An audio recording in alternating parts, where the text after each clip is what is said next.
What's up, guys? David Feldman-Makrias here. And as of May 11th, or right around this week, if you use Google Analytics, you're seeing this countdown timer to explosion. Maybe not an explosion, but it could be if you're not prepared. So, if you've been looking or not hiding under a rock in Google Analytics the past few months, year, so on and so forth, but especially the past few months, you will know this property, Universal Analytics, will stop processing data July 1st, 2023. We have a nice little countdown timer here and kind of showing what this is going to do. So originally, I had made GA4 properties for all of my clients a long time ago and began to set up events and conversions right away because I knew that that was like the most important items to set up and the most important things to do. Now, one thing about this, though, that is not the complete setup.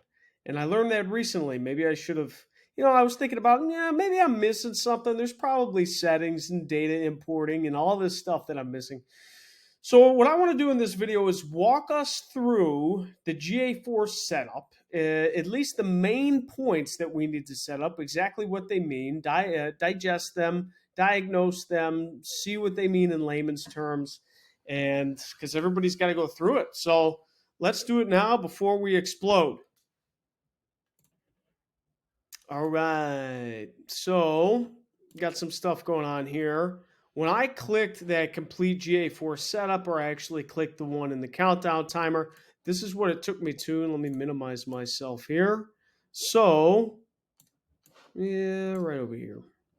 So when we go through this, there's a lot of little things to do.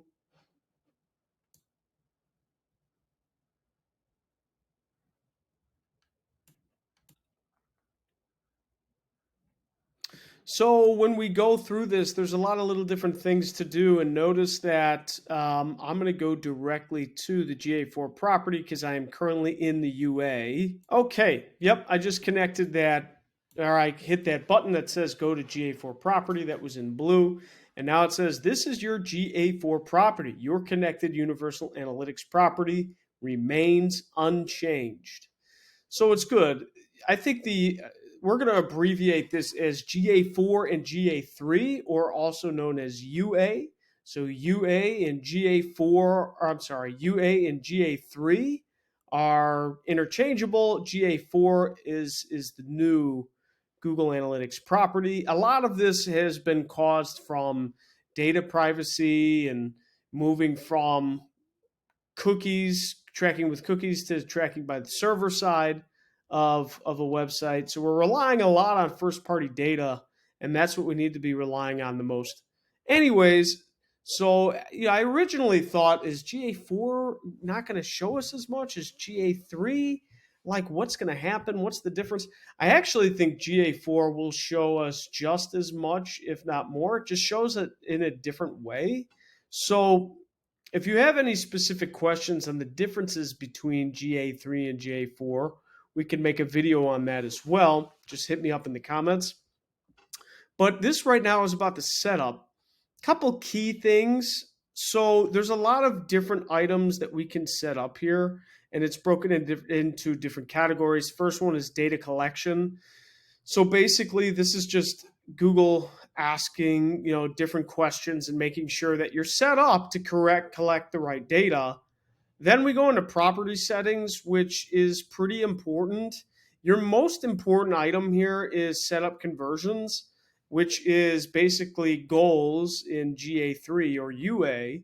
And that's like the sticky stuff. That's like the main stuff that you want to track. So if you're in the e-com space and you're selling items online, then that's going to be purchases, add to carts, begin checkouts. If you're in the lead gen space, that would be form fills, chat engagements, phone calls, click to calls, stuff like that. So that's really important. That was the meat and potatoes, I think, of setting everything up. If you have goals and everything set up in UA, you can easily import them. I didn't. I went a different route because we started configuring GA4 a lot sooner and didn't get all of this nice setup feature stuff. But There is a way to do that. And I'm going to go through all of these. I'm just kind of defining the big ones. Google Ads, if you're running Google Ads, you got a link to Google Ads. You want to optimize for conversions instead of goals. You want to make sure GA4 is linking to Google Ads correctly.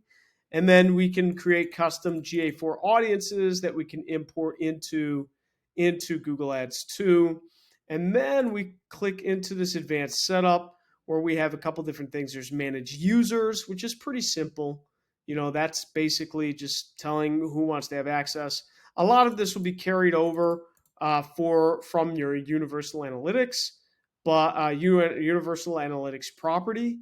But you definitely want to check it out because maybe there's some users that you want to change access to or want to clean up.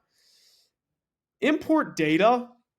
So importing data, this I think is pretty important. This is actually importing first-party data, so analytics can use this. Obviously, there's privacy policies in place and privacy restrictions in place, but I think this will be a big, big, big, big, big deal moving forward. So importing data is important. BigQuery, I don't really use this. I need to learn more about that. Set up user ID. User ID is if you're using a couple different domains. So let's say you have a main site, yoursite.com, and then you have a shopping version of your site like shop.yoursite.com. Those are two different sites technically. So if you set up user ID, this is like cross domain tracking in Universal Analytics to be able to follow people between the two different domains and keep them the same. So that's what setup user ID is. And then measurement protocol, collect and send data to GA for a broad range of online and offline environments. So basically another, do you want to share your data with Google? So let's go through this and let's see what they got. So let's go into data collection. This is going to go manage data streams. So when I get there, it shows I have my data stream set up. It's blurred for you guys, and it's receiving traffic in the past 48 hours. And then when I click that data stream, like I remember this is one of the first things you set up when you set up a GA4 property.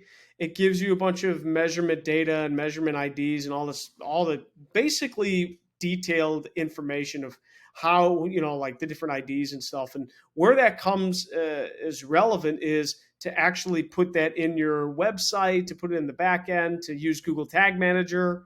It's really, really easy when you use Google Tag Manager as part of your website configuration.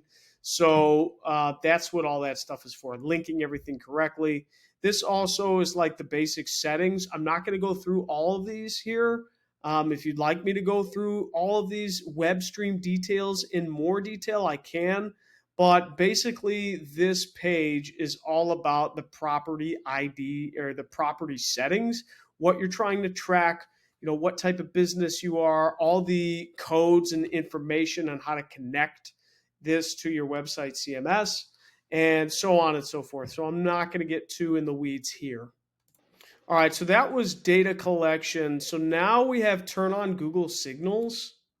So we're going to go to manage Google Signals. And when we get to manage Google Signals, it's basically like just agreeing to a lot of different things.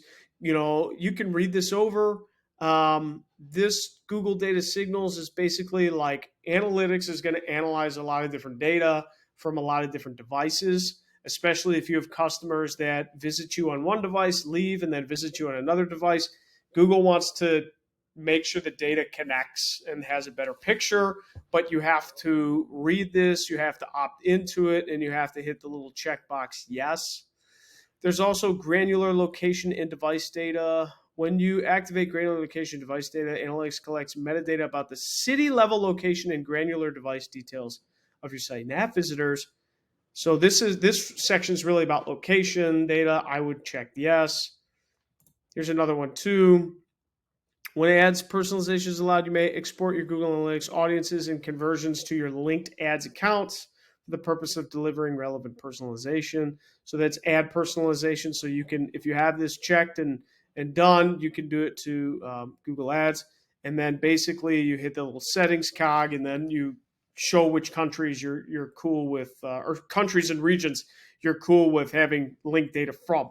So That's that. And then there's the data collection acknowledgement. Basically, I know I have all the necessary disclosures and rights from end-to-end users for data collection. So this is something most websites, like if you have your website built through a third party or if a website vendor, then they should have this as standard. But if you didn't, this is something you should make sure that's on your site. Basically, a privacy page. Hey, we're going to collect some information about you. Hopefully, that's cool. That kind of deal. So you just have to acknowledge it. So that is the first level. Some of these I'm not going to complete on the fly with you guys because I need to do some my own digging, and I need to get with my team to figure out. So we just looked at turn on Google Signals. That is on, which is cool. Then we come to the big cojones. This one I think is going to be one of the most important, if not the most important, setting up conversions and then defining audiences. I mean, these two are really, really important for your property. So setting up conversions, it's like setting up the events. First, you have to set up events because UA was all about goals, right? Like somebody needs to cross the finish line. This one is about setting up events because I think it's more server tracked rather than cookie tracked. There's actual specific events that GA4 can recognize on your website as valuable. So it's really just setting it up in a different way. So events are the main things you want to track, right? So that would be like a page scroll, a visit, a page view visit, could be a button click, could be an overall click, could be a phone call dial, could be a lot of different things. Not necessarily dial, a click to call. It could be a chat engagement. All those would be events. And then from those events, you can clarify conversions. And conversions are different. From what I understand of it, conversions are basically if you toggle event to a conversion, it's still an event. But conversions, like if you link to Google Ads and things like that, it's going to use those conversions to optimize bidding and utilize all the smart machine learning and AI that's in both platforms for GA4 and Google Ads as an example. So basically, anything you really, really deem as important, make it a conversion. I wouldn't make everything a conversion because it's not necessary. But like if you need leads, anything with a lead, make it a conversion. If you're looking for sales, then anything with the sale and the few main points leading up to the sale, make it a conversion. So for example, in the e-com space, selling products online, begin checkout, add to cart, complete purchase. Like those are the three core ones I would use as conversions. And then for lead generation, it would just be, lead submitted or chat engaged or click to call, meaning they dialed the phone number. Those would be the three I do for lead gen. I'm not going to actually show all the conversions right now. But again, a lot of this has already been done through like other means. So even though the setup assistant here says I'm only a 1 out of 7, I'm actually further along than that. Okay, define audiences, find, group, and remarket to your most engaged visitors. So when we look at this and we click define audiences, I'm going to click actions. You can import all audiences if you have new ones made from Universal Analytics. I think that's a good idea, right? If analytics has been tracking for a long period of time, just import all the known data about them. That makes a lot of sense. Import everything you possibly can from analytics. So when I actually hit that button, it linked me to this document where it says recreate analytics audiences, how to use the tool, basically. Okay, so I don't think it's going to retroactively take your universal analytics data, unfortunately. But you can basically import all the criteria that you want your audience to fall into.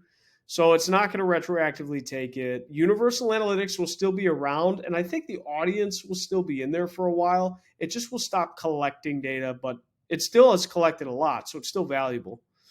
So this documents how to do that. Yeah. So if we go to define audiences again, and then we go to manage. So now I'm in manage audiences, and I have a couple different audiences actually built out here. But these are universal analytics audiences, as I can tell. Are they? Oh no, I'm sorry. They're GA4 audiences. So these are all GA4 audiences that were established, created, imported, so on and so forth. So I can roll with these. I can go to new audiences. So the build new audiences is actually pretty cool. It gives you like some suggested audiences that I would just recommend to put in because why not? There's also some templated audiences too. Like if you want to make certain audiences based on demographic, or you want like to target mobile users different than desktop users. If you want to target audiences that were brought by a specific traffic source, you can do all that by clicking these. And then predictive, not eligible to use. Analytics builds predictive audience based on behavior such as buying or churning. I don't know.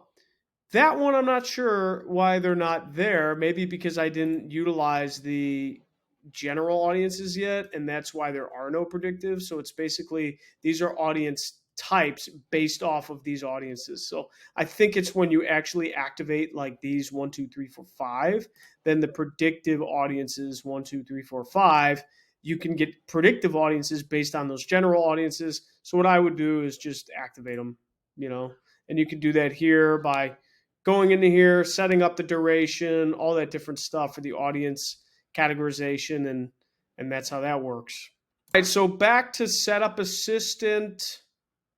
That's that. Define audiences. So okay, link to Google Ads. If you have a Google Ads account, link it for sure. Bid on GA4 conversions. Again, you gotta make sure all your conversions are set up. So key, so key. And then target ads to GA4 audiences. Again, that's after you define those audiences. Then you can use them in another Google property, which is great, especially if you're spending a lot on Google Ads. And then we already talked about a lot of this. So I know this is kind of an overview video, guys, of the setup assistant for GA4 from UA. And I think it's really helpful. I think it's something that needs to be done. Again, if you want me to go over any one of these specifically and you have questions about one specifically on what to do and how that applies for your business or your exact needs, let me know in the comments, and I can be happy to do that. I just wanted to give an overview. And then the main takeaway is definitely go to complete the setup and make sure, you have a GA4 set up already. And you'll note that, like if you have a property and all the website or web stream details will be in there. So that's key point number one. Key point number two, make sure the property settings are as filled out as possible. That's the first thing. You want to make sure you turn on Google Signals, which takes 5 minutes, not even. Setting up conversions, if you're not importing from UA, could take a little bit longer. Not a little bit longer, a significant amount longer, but setting up conversions and defining audiences are the two most important items that you should do inside of GA4. Make sure you spend some time doing this. Get one of your key people on your team to do this and make sure it's built out as much as you possibly can. And then the third most important thing is import data. Like being able to use first party data is extremely important. And anything analytics can use, especially if it's connected to other Google properties, such as Google Ads for advertising and other advertising platforms, that'll help a lot as well.